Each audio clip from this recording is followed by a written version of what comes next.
tubig di siya. Tingnan to.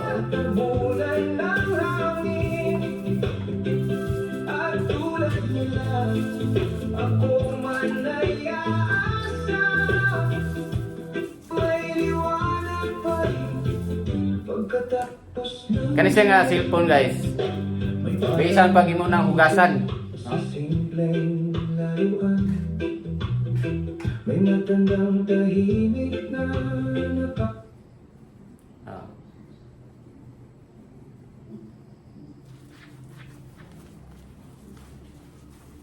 ito na ang sabunan.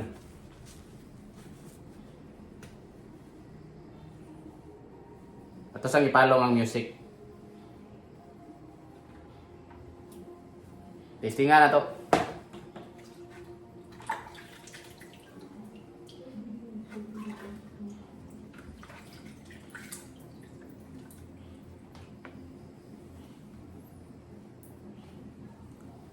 Ato siyang tapuhan para mo-touch, para iyang ma-detect og tarong.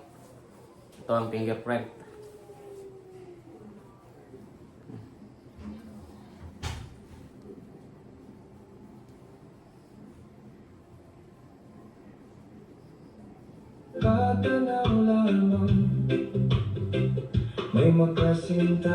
Okay, yapon siya.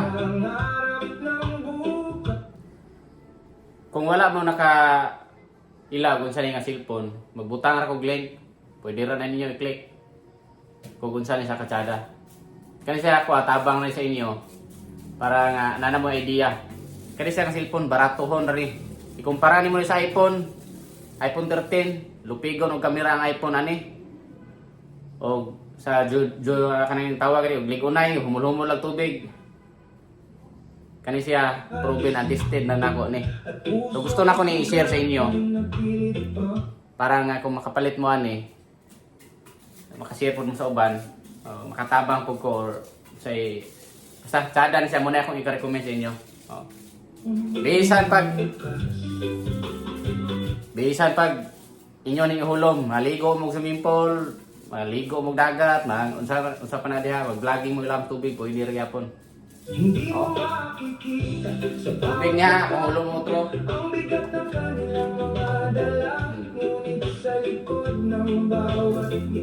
Puno niya.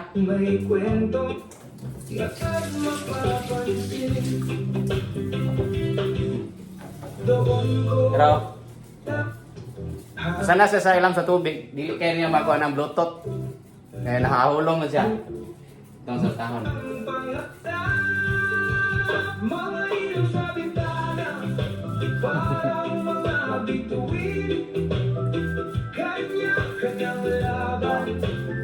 Matats pagyapon siya, isang basa.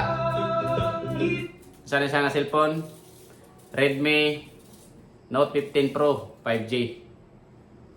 Gusto mo ako imutang ang link. Click na diha para guide inyo ang masuta kung saan siya nga klase ng cellphone or unsa nga uban nga mga features ani.